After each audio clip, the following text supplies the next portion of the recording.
My parents humiliated me at my own graduation, publicly praising my sister while mocking my struggles. They had no idea I was the anonymous benefactor keeping them out of bankruptcy. So, I cut the financial cord forever. Before we continue today's story, we have an urgent announcement to make. Due to technical issues, we are pivoting towards another channel. Please subscribe to our new channel, Kin and Karma. You can find the link in the video description, the pinned comment, and the collaboration tag on this video. Make sure to switch over now so you don't miss out. Thank you for your support. Now back to the story. My head was pounding with a rhythmic, sickening thud that matched the bass of the rented speakers in my parents' backyard. I stood near the edge of the patio, gripping a plastic cup of lukewarm sparkling cider so tightly that the sides were beginning to crack under the pressure of my fingers. I was running on perhaps 3 hours of sleep, a dangerous deficit that had become my normal over the last 4 years. Between working 80-hour weeks as a corporate restructuring consultant and quietly clawing my way through my advanced degree at night, my body felt like a fragile shell held together by caffeine and sheer, stubborn willpower. Today was supposed to be the finish line. Today was my graduation party. Or, at least, the banner hanging limply between the 2 oak trees said, "Congratulations." It didn't specify a name. I should have known then. I should have seen the warning signs in the cheap paper plates, and the fact that my mother, Linda, had refused to let me invite any of my own colleagues from the firm.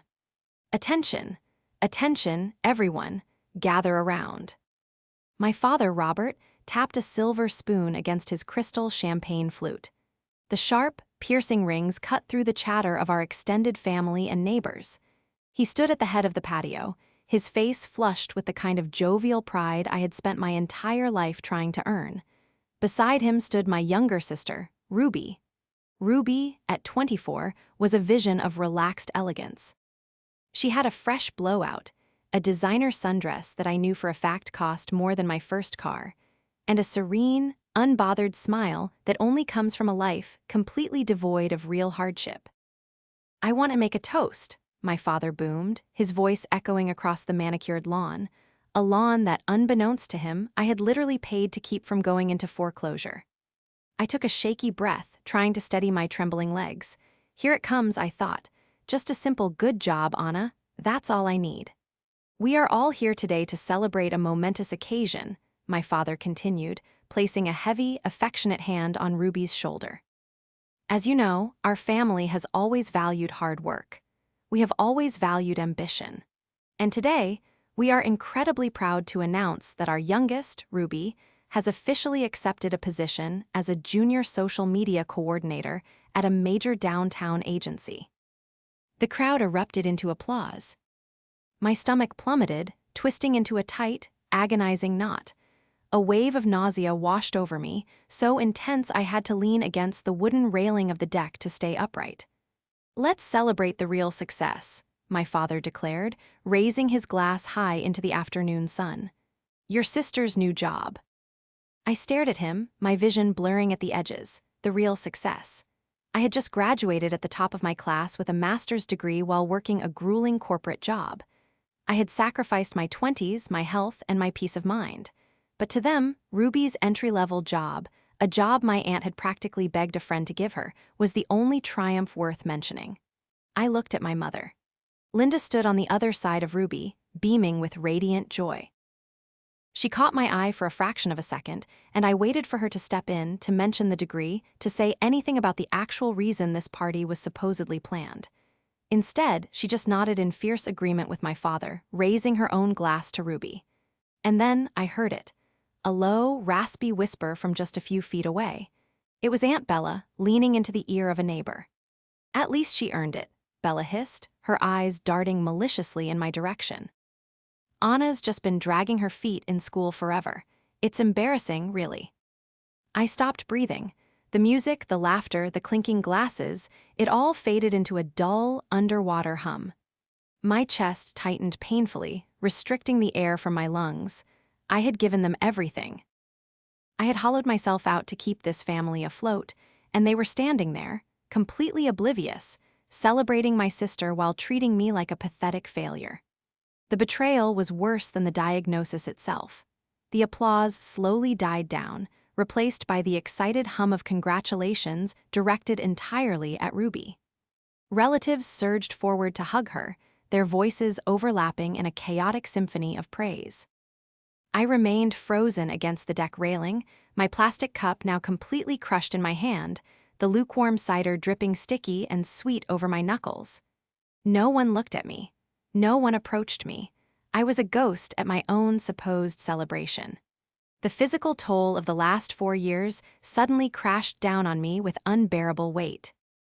My vision swam with dark spots, and a cold sweat broke out across my forehead. I needed to get away from the noise, away from the blinding sun, and away from the sight of my father proudly patting Ruby's back. I pushed my way through the sliding glass doors and stepped into the cool, quiet sanctuary of the kitchen. I leaned against the marble countertop, pressing the heels of my hands into my eyes, trying desperately to hold back the tears of sheer, unadulterated humiliation. I took deep, shuddering breaths, focusing on the hum of the refrigerator. "Well, don't you look miserable?" I snapped my head up. My mother, Linda, stood in the doorway, holding an empty tray of appetizers. Her expression was one of mild annoyance, her lips pressed into a thin, tight line. She walked over to the sink, dropping the tray with a loud clatter that made me flinch.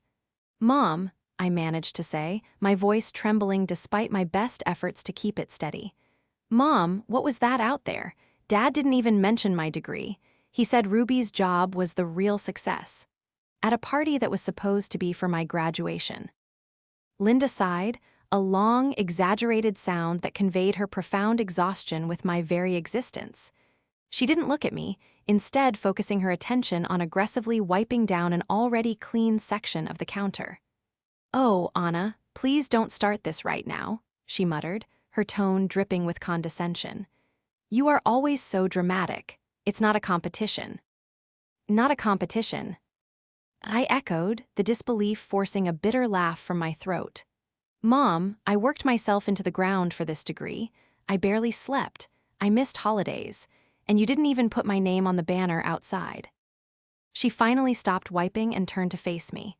Her eyes were cold, devoid of any maternal warmth or understanding. "Look, Anna," she said sharply, "you've been in school for years, taking your sweet time. Ruby went out and got a real job in the real world. She's making something of herself. Your father just wanted to make sure she felt supported, since you're always making everything about your stress and your studies." "My stress," I whispered, taking a step back as if she had physically struck me. "You think I was taking my time. You think I enjoyed working day and night. I think you need to stop being so jealous of your sister," Linda snapped, her voice rising in pitch. "It's ugly, Anna, it really is. Now wash your face and come back outside. People are starting to ask why you're sulking in here while we're trying to celebrate." She turned on her heel and marched out of the kitchen, the swinging door shutting behind her with a definitive thud. I stood alone in the silence, the sheer magnitude of their delusion suffocating me. They genuinely believed I was a lazy, jealous failure. They looked at my exhaustion and saw incompetence. They looked at my modest lifestyle and saw a lack of ambition. I walked over to the kitchen window and peered through the blinds. Outside, my father was laughing uproariously at something Aunt Bella had said, while Ruby posed for photos with her new colleagues. They were so confident in their reality. They were so secure in their beautiful house, their manicured lawn, and their comfortable lives. As my mother returned to the patio, handing Ruby a fresh glass of champagne, a strange, terrifying calm washed over the panic in my chest. My tears dried up instantly, replaced by a cold, calculating clarity. They thought they held all the cards. They thought they had me perfectly figured out. But they had forgotten one crucial thing. To understand the sheer magnitude of their blindness, you have to understand exactly what I had sacrificed over the last 4 years. When I was 24, just starting out in the grueling world of corporate strategy, I accidentally intercepted a piece of mail at my parents' house. It was a final notice of foreclosure. My parents, desperate to maintain their wealthy, country club image, had secretly drowned themselves in a toxic ocean of credit card debt, taking out multiple disastrous secondary loans against their home. They were 90 days away from losing everything: the house, the cars, their entire carefully curated reputation. I didn't confront them. I knew my father's pride would shatter, and my mother would spiral into a nervous breakdown. Instead, I quietly leveraged every single skill I had learned in my corporate job. I lived in a tiny, dilapidated studio apartment, ate rice and beans, and funneled every spare dime of my six-figure salary into a meticulously structured, anonymous LLC named Apex Holdings. Through a series of highly complex, confidential legal maneuvers orchestrated by a lawyer I hired, Apex Holdings bought their debt, restructured their mortgage, and began silently paying off the arrears. My parents received a formal letter from their bank stating that an independent investment firm had acquired their debt and provided a deeply forgiving restructuring plan. They never questioned it. They just assumed it was a stroke of miraculous luck, a reward from the universe for being such wonderful people. They went right back to buying designer clothes for Ruby and hosting lavish parties, completely unaware that their eldest daughter was literally starving herself to keep the roof over their heads. I watched the party continue through the kitchen window, my eyes eventually locking onto the true architect of my family's financial delusions: Aunt Bella. Aunt Bella was my father's older sister, a woman who possessed a terrifyingly polished exterior that completely masked her hollow interior. She wore a tailored linen suit that screamed old money, and her neck was draped in thick, gold chains. She claimed to be an independent wealth management consultant, a vague, impressive-sounding title that, as far as I could tell, involved absolutely no actual wealth or management. Bella thrived on chaos and superiority. She was the one who constantly fed my parents' egos, convincing them that they deserved luxury, pushing them to take vacations they couldn't afford, and relentlessly whispering poison into their ears about me. I watched her now as she cornered my father near the grill. Even from a distance, I could read the predatory tilt of her head. I decided I couldn't hide in the kitchen forever. I pushed the door open and stepped back into the heat, navigating the edges of the crowd. As I passed the grill, Bella's shrill, overly articulated voice drifted over to me. "Robert, darling, I'm just saying, it's time to start thinking about the future," Bella was saying, swirling the ice in her drink. "With Ruby launching her career so successfully, she's going to need a proper space. This house is so large, and let's face it, Anna isn't exactly moving up in the world.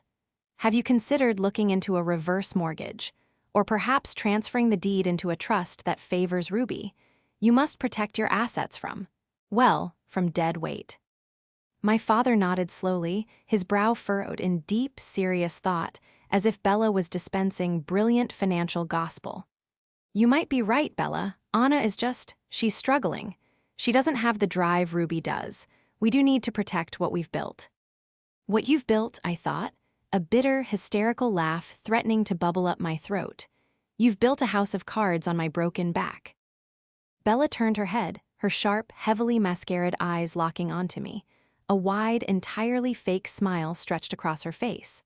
"Anna, dear," she called out loudly, ensuring several guests turned to look. "We were just talking about you. Have you finally finished those little classes of yours? Are you ready to get a real job and move out of that dreadful, tiny apartment? Ruby was just telling me how embarrassing it is when her friends ask where her older sister lives." I stopped walking. I looked at Bella's smug, powdered face. I looked at my father, who was pointedly looking away from me, embarrassed by my very presence. I looked across the yard at my mother and Ruby, laughing together, clinking glasses, celebrating their perfect, fake lives. The devoted, terrified daughter inside of me finally, permanently died. I didn't respond to Bella's taunt. I just offered her a slow, terrifyingly calm smile, turned on my heel, and walked straight out of the backyard, leaving my own graduation party behind. The time for silent suffering was over. The drive back to my tiny, cramped apartment was entirely silent. I did not turn on the radio. I did not cry. The crushing, suffocating weight of my family's disdain, which I had carried on my shoulders for 4 agonizing years, had simply evaporated in the afternoon heat. In its place was a sharp, brilliant, and terrifyingly cold clarity. I walked up the 3 flights of stairs to my unit, my heels clicking rhythmically against the scuffed linoleum, unlocked my door, and stepped into the dim, sparse room I had forced myself to call home. I tossed my keys onto the chipped Formica counter. I walked straight to my small desk in the corner, pulled out my securely encrypted laptop, and opened it.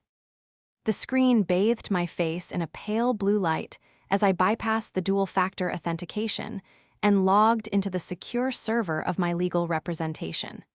For years, I had been the passive victim of my own misplaced loyalty. I had convinced myself that keeping them afloat was my duty as a daughter. I had watched them mock my modest lifestyle, completely unaware that the only reason they weren't sleeping in a shelter was because I was quietly routing 60% of my senior analyst salary into a corporate entity. I clicked on the folder labeled Apex Holdings LLC. There it was, the master ledger. Line by line, month by month, I scrolled through the massive, crippling mortgage payments I had made on their behalf. I scrolled past the thousands of dollars I had quietly paid to settle their absurd credit card debts, the charges from designer boutiques, 5-star restaurants, and luxury car leases. They believed a benevolent investment firm had taken pity on them, restructuring their debt into a manageable, interest-free dream. They had no idea that I was Apex Holdings.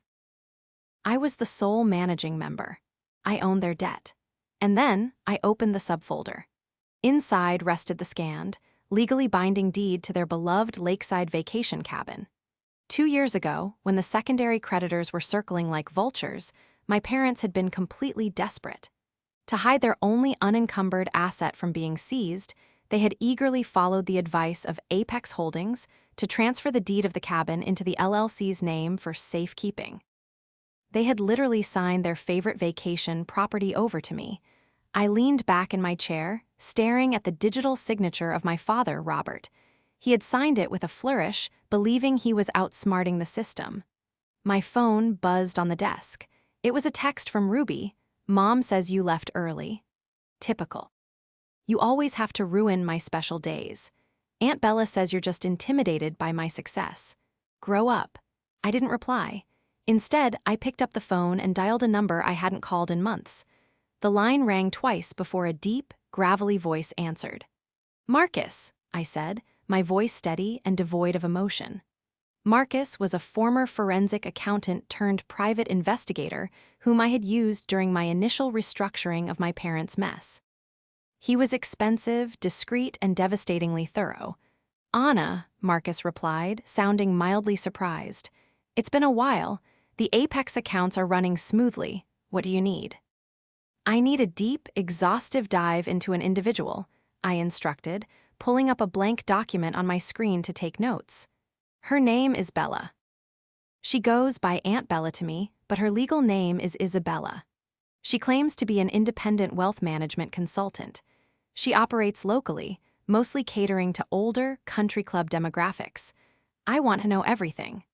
I want her licensing history, her credit score, her actual net worth, and any civil or criminal litigation she's been involved in over the last 2 decades." Marcus paused, the sound of a keyboard clacking softly in the background. "You think she's a problem. She is actively trying to convince my father to take out a reverse mortgage and transfer the equity of his primary residence into a trust," I explained, my grip tightening on the phone. "A trust that I guarantee she intends to manage or control. She's trying to drain whatever imaginary equity she thinks they have left." "I'll have a preliminary dossier by Tuesday," Marcus promised, his tone shifting into pure professionalism. "And Anna, if she's pushing a reverse mortgage without proper affiliation, she's leaving a paper trail. I'll find it." "Thank you, Marcus," I said. I hung up the phone. I looked around my small, cheap apartment. I had lived in poverty to save them. Now it was time to let the castle fall. Tuesday evening arrived with a heavy, oppressive humidity that mirrored the tension knotting in my stomach. My mother had summoned the family for a celebratory dinner to commemorate Ruby's survival of her first 3 days at her new job. I hadn't been invited naturally, but I showed up anyway. When I walked through the heavy mahogany front doors of my parents' house, the scent of expensive catered salmon and roasted asparagus wafted through the hallway. I stepped into the formal dining room. My father sat at the head of the long oak table, pouring a generous glass of red wine. Ruby was across from him, scrolling mindlessly on her phone. And there, sitting to my father's right in a place of honor, was Aunt Bella. "Anna," my mother said, freezing with a silver serving tongs in her hand. We didn't think you were coming. You're usually too busy studying or working your little job to join us for family meals." "I made time," I said smoothly, pulling out a heavy, upholstered chair opposite Bella and sitting down. I placed my handbag carefully on the floor beside me. Inside it rested a thick, manila envelope Marcus had messaged to my secure courier that very afternoon. Bella offered me a tight, condescending smile. "How lovely. Did you finally decide to come and apologize to your sister for your dreadful behavior at the party? Running away like a pouting child is terribly unbecoming for a woman of your age." "I'm not here to apologize to anyone, Bella," I replied, keeping my voice entirely level. I reached for my water glass and took a slow sip. My father sighed loudly, slamming his wine glass onto the table. "Anna, please, we are having a nice evening. Bella was just explaining the benefits of the new trust structure to us. She's going to help us maximize Ruby's inheritance and protect our assets." "Is she?" I asked, raising an eyebrow. I leaned forward, resting my elbows on the pristine white tablecloth. "That's fascinating. Tell me, Bella, what kind of trust are you recommending? A revocable living trust, an irrevocable asset protection trust, and who exactly is the named trustee?" Bella stiffened. Her heavily powdered face seemed to crack ever so slightly under the bright chandelier light. "That is highly confidential financial strategy, Anna. It is far too complex for you to understand, and quite frankly, it is none of your business. I am dealing directly with Robert." "It's my family's home, so I consider it my business," I countered. I didn't raise my voice. I didn't blink. I just stared directly into her defensive, shifting eyes. "But I am curious about one small detail. Since you are providing such high-level, complex financial advice, I decided to look you up in the Financial Industry Regulatory Authority database, the FINRA broker check system." The dining room went completely silent. Ruby finally looked up from her phone, her brow furrowed in confusion. My mother lowered the serving tongs. "I couldn't find you, Bella," I continued, my voice echoing slightly in the quiet room. "I searched for your name. I searched for your supposed consulting firm. There is no record of you holding a Series 7, a Series 65, or any valid license to provide financial advisory services in this state. So I have to ask, how exactly are you operating?" Bella's face flushed a deep, ugly shade of crimson. She slammed her hand flat against the table, rattling the silverware. "How dare you?" she shrieked, her carefully cultivated accent slipping into something sharp and frantic. "I operate as an independent, private consultant. I deal exclusively with ultra-high net worth individuals through private networks. We do not require government oversight or public databases. I rely on discretion, something you clearly know nothing about." "Private networks," I repeated, allowing a small, cold smile to touch my lips. "Is that what you call it?" "Robert, are you going to let her speak to me this way?" Bella demanded, turning to my father with wide, theatrical eyes. "In your own home, after everything I am trying to do for this family." My father stood up, his face purple with outrage. "Anna, that is enough. You come into this house, uninvited, and immediately start interrogating your aunt. She is a respected professional. You are way out of line. Apologize immediately or leave." "I won't apologize for asking a basic question, Dad," I said calmly, "but I will leave." I stood up, grabbing my handbag from the floor. I looked at Bella, whose chest was heaving with manufactured indignation. "Just make sure you read the fine print before you sign anything, Dad," I said quietly, "if you even have the equity left to sign away." I walked out of the dining room, leaving a heavy, poisoned silence in my wake. The first crack in Bella's armor had been made. Now, it was time to tear the whole suit off. The next 3 days were a masterclass in frantic manipulation. My phone blew up with furious texts from my mother, demanding I beg Bella for forgiveness. Ruby left a voicemail accusing me of being obsessively jealous and trying to ruin her financial future. According to my family, Bella was so deeply offended by my unhinged accusations that she was threatening to withdraw her valuable services entirely, leaving them financially vulnerable. They were panicking, clinging tighter to the very woman who was trying to sink them. Meanwhile, I sat in my apartment, meticulously reviewing the massive physical file Marcus had delivered. The extent of Bella's deception was staggering. It wasn't just that she lacked a license, she was an active, predatory fraud. The documents detailed a history of absolute financial ruin. Isabella had filed for Chapter 7 bankruptcy twice in the last 15 years. Her credit score was practically non-existent, but the most damning piece of evidence was a civil court judgment from 3 years ago. Bella had convinced an elderly, widowed neighbor to grant her power of attorney under the guise of wealth management. Within 6 months, Bella had drained the woman's savings to fund her own country club lifestyle. The family had sued, won a judgment of over $200,000, but Bella had hidden her assets so thoroughly they had never collected a dime. She was broke, desperate, and trying to execute the exact same con on my gullible, image-obsessed parents.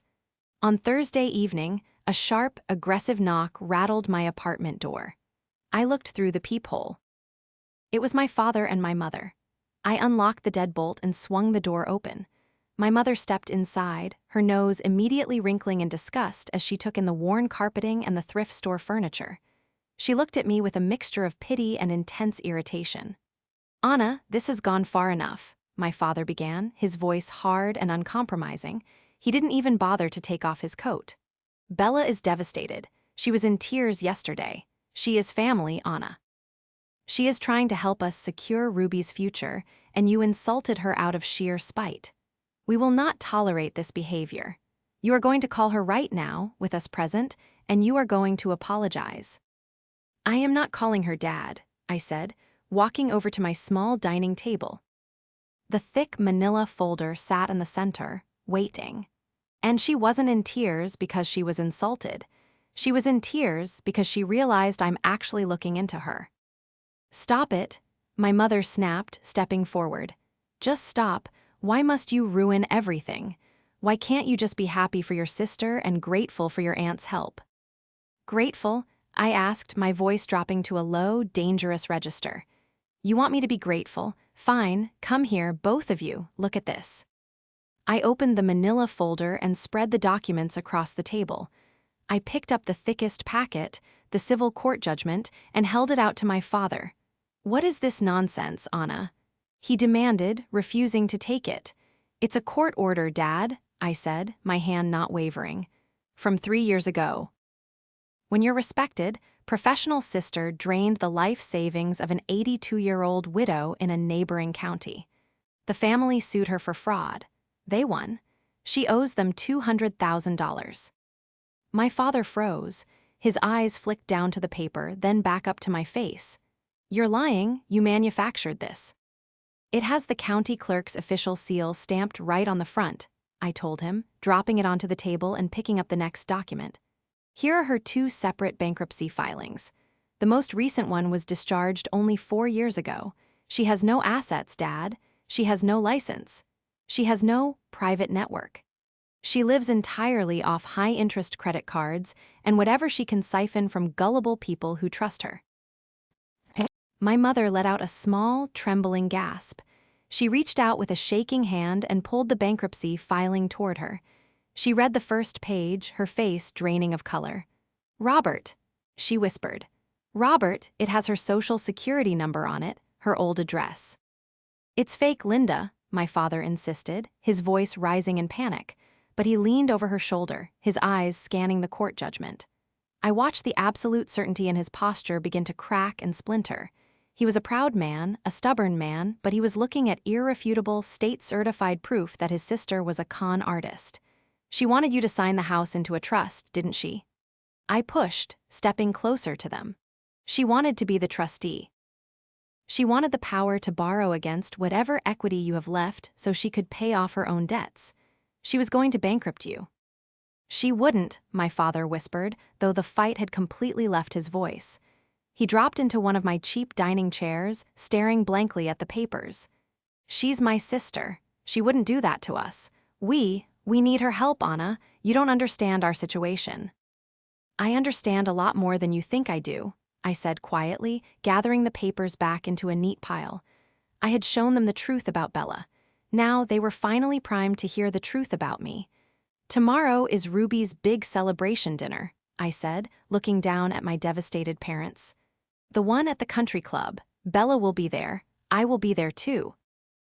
And I suggest you don't sign a single piece of paper until I have my final say.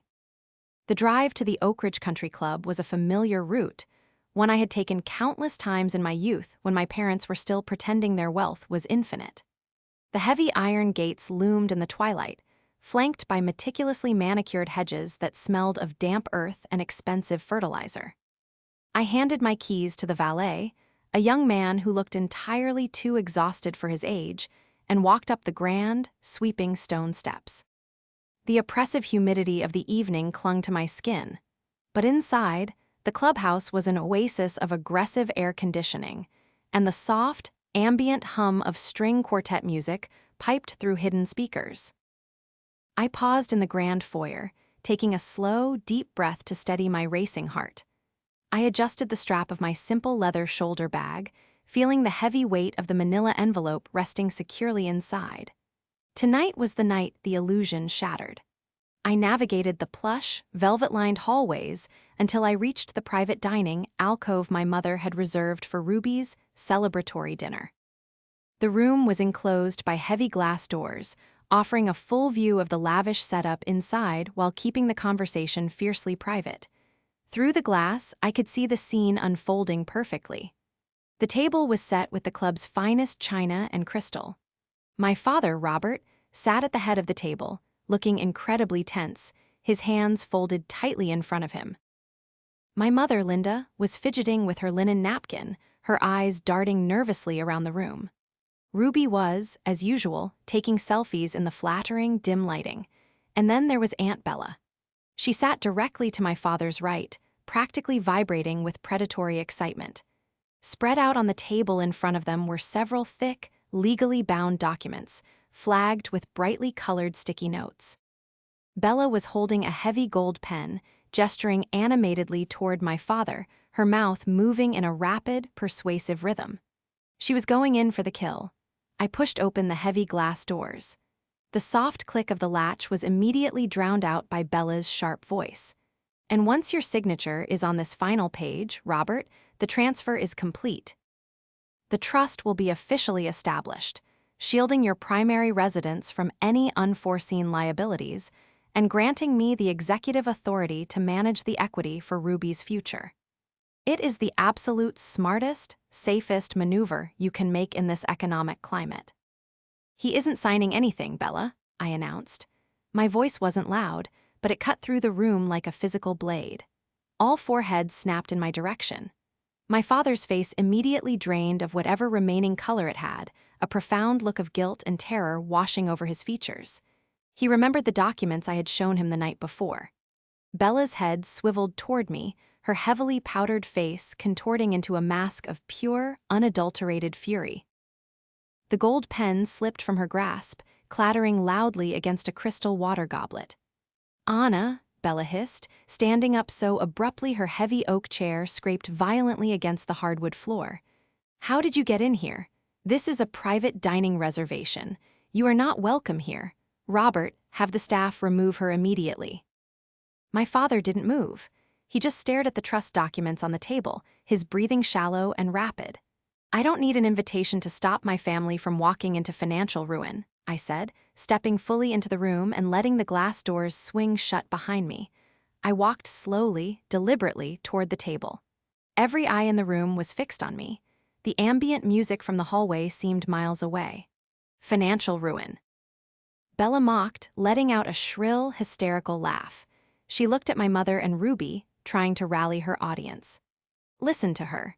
The girl who lives in a glorified closet and can barely afford her own groceries is trying to give us financial advice. Linda, do you see how unhinged she has become? She is trying to sabotage Ruby's future because she has absolutely nothing going for her own. Mom, Dad, tell her to leave, Ruby whined, finally putting her phone down, her face twisting into a petulant scowl. She's ruining my dinner. She's always ruining everything. Ruby, be quiet, my father suddenly snapped. His voice was thick and raspy, completely devoid of its usual booming authority. Ruby recoiled in shock, her mouth falling open. My father had never, not once in her entire life, spoken to her with that tone. He slowly looked up at me. Anna, the things you showed us yesterday, are you absolutely certain? What things? Bella demanded, her voice dropping an octave as a flicker of genuine panic finally pierced through her arrogant facade. She looked from my father to me, her eyes narrowing into dangerous, calculating slits. What lies have you been feeding them, you jealous, vindictive little girl? I reached into my bag and pulled out the thick manila envelope.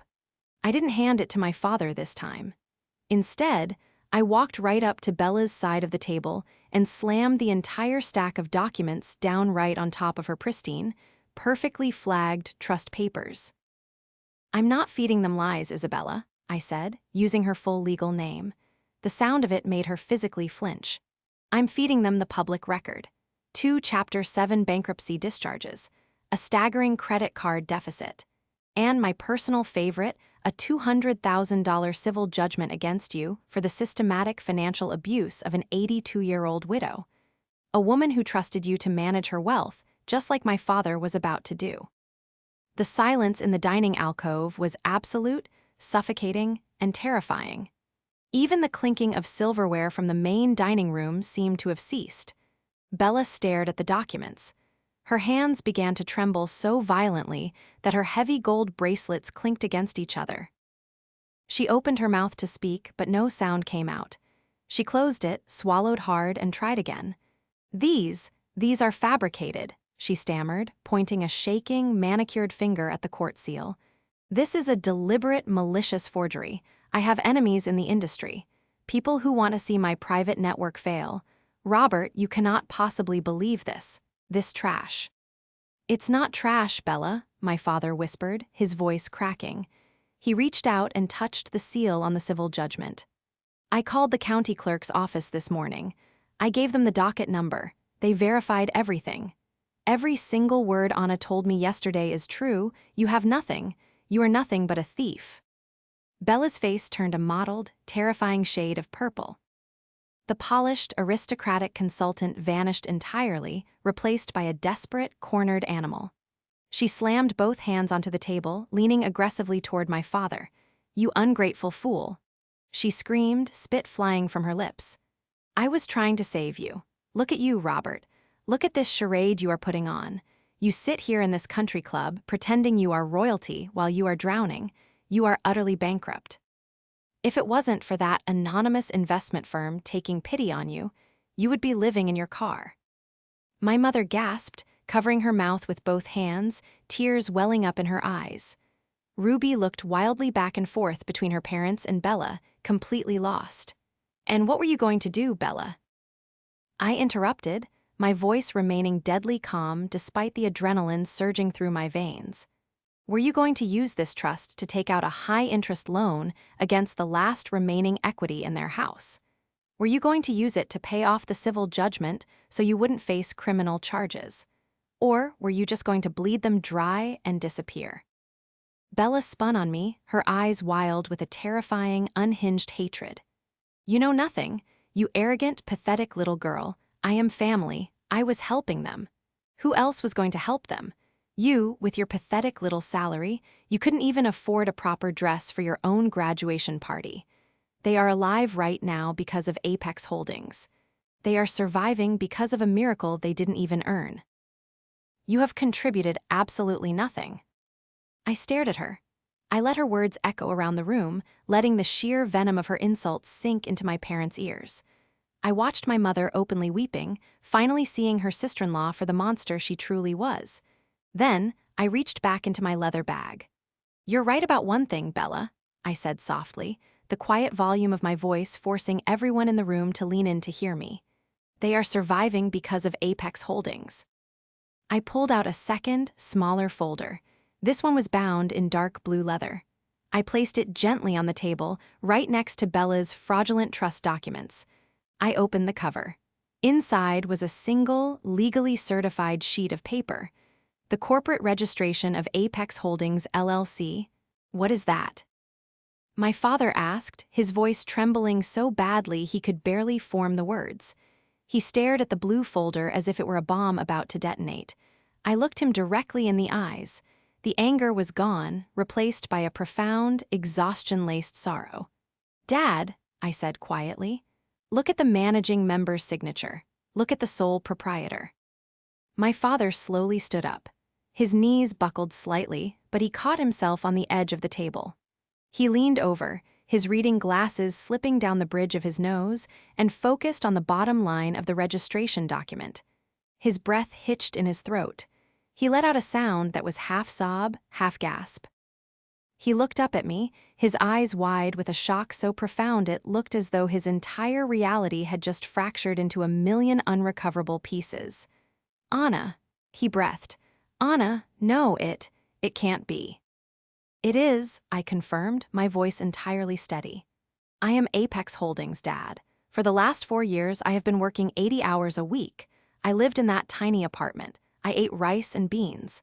I took an extra year to finish my degree. I funneled 60% of my senior analyst salary into that LLC, hired a discreet financial planner, and bought your debt. Every single month, when you thought a benevolent bank was saving you, it was me paying your mortgage. It was me paying off the credit cards you used to buy Ruby's designer clothes. It was me.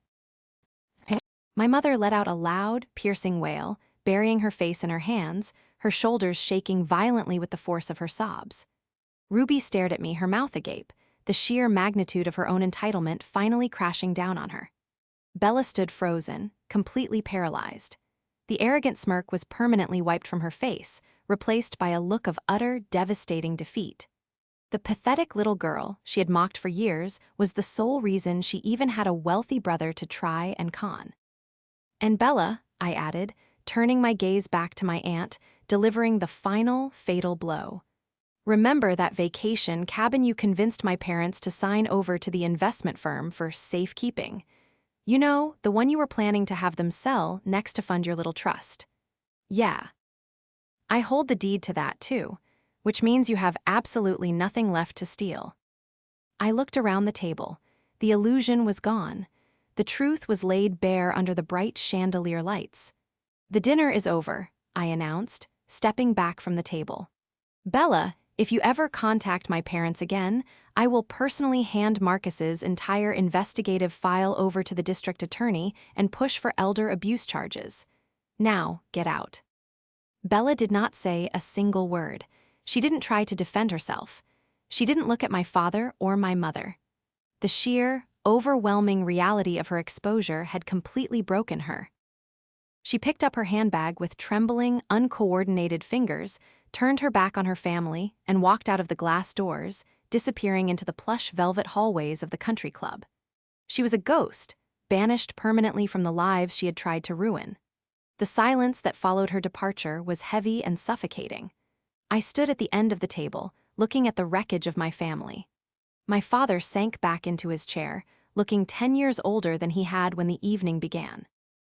He reached out with a shaking hand, tracing the letters of my name on the Apex Holdings registration document. Tears, thick and fast, fell onto the expensive white tablecloth. Anna, he choked out, his voice broken and hollow. My God, Anna, what have we done? My mother rushed around the table, falling to her knees beside my chair. She grabbed my hand, pressing it against her tear-soaked cheek. We didn't know, she sobbed, her makeup running in dark streaks down her face. We didn't know, my beautiful girl. We were so blind. We treated you so horribly. We thought you just didn't care. We are so sorry. Even Ruby was crying quietly in her seat, staring down at her lap, unable to meet my eyes. The expensive sundress she wore suddenly looked like a costume she had stolen. I'm sorry, Anna, she whispered. I've been so awful to you. I looked down at my mother, feeling the wetness of her tears on my hand. For 4 years, I had fantasized about this exact moment. I had dreamed of the apology, the validation, the desperate plea for my forgiveness. I thought it would feel like a triumphant victory. I thought I would feel powerful. Instead, I just felt a profound, overwhelming sense of relief. The secret was out. The burden I had carried alone in the dark was finally set down. "Get up, Mom," I said gently, pulling my hand back but offering her a soft, genuine smile. "Please sit down." She nodded frantically, struggling back into her chair, wiping her eyes with her linen napkin. My father looked up at me, his eyes pleading for a mercy he knew he didn't deserve. "I'm not going to cut you off completely," I told them, my voice steady and clear. "I'm not going to let you lose the house, but things are going to change. Drastically. The free ride is over." I sat down in the chair Bella had just vacated, pulling a fresh folder from my bag. It was a strict, unyielding financial plan I had drafted with Marcus the day before. "The Apex Holdings payments are stopping," I explained, sliding the documents across the table. "I have restructured the debt one final time. The mortgage is now in both of your names again, but the monthly payments are strictly your responsibility. You will need to adhere to a rigid, uncompromising budget. The country club membership is being canceled tomorrow. The luxury car leases will be terminated. If you miss a single payment, the bank will proceed with foreclosure, and I will not step in to save you a second time." My father nodded vigorously, not even looking at the strict terms before agreeing. "Yes. Yes, of course, Anna. Anything you say, we will do whatever it takes. We will pay you back every single cent." "You don't owe me the money," I said, shaking my head. "Consider the last 4 years a gift, a very painful, very expensive gift, but you do owe me your respect. You owe me the acknowledgement of what I sacrificed, and you owe it to yourselves to finally live in reality." I looked at Ruby. "And you," I said softly, "you have a job now. It's time to start paying rent. Mom and Dad can't afford to subsidize your lifestyle anymore. It's time to grow up." Ruby swallowed hard, fresh tears welling in her eyes, but she nodded slowly. "I understand. I will." The rest of the evening was spent in quiet, humbling conversation. We didn't eat the expensive catered food. We just sat together, dismantling the toxic, image-obsessed facade that had nearly destroyed us all. For the first time in my entire life, my parents listened to me not as a subordinate, not as a disappointment, but as the strong, capable woman who had literally saved their lives. The healing process was not immediate. It took months of awkward, painful adjustments. My parents struggled immensely to adapt to their new, modest reality. They complained about clipping coupons and driving used cars, but whenever they started to slip into their old, entitled habits, they would look at me, remember the blue leather folder, and stop themselves. Ruby actually thrived under the new pressure, taking her job seriously when she realized she actually had to pay for her own phone bill. As for Bella, she attempted to flee the state, but Marcus's diligent reporting to the State Financial Regulatory Board and the district attorney ensured she didn't get far. She was arrested 3 months later on multiple charges of fraud and elder abuse, finally facing the definitive consequences of her predatory life. 6 months after the confrontation at the country club, I stood on the balcony of my new, spacious apartment, an apartment I could easily afford now that I was no longer secretly funding a mansion. I held a mug of hot coffee, watching the morning sun rise over the city skyline. My phone buzzed on the patio table. It was a text from my father. "Just made the final car payment. We are officially on budget this month. Your mother and I are so proud of you, Anna. We love you." I smiled softly, taking a sip of the warm coffee. The air felt lighter. My shoulders, unburdened for the first time in 4 years, finally relaxed. I had survived the betrayal. I had sprung the trap. And in doing so, I hadn't just saved my family's home, I had saved myself. I looked out at the bright, open horizon, knowing that the rest of my life was finally, completely mine.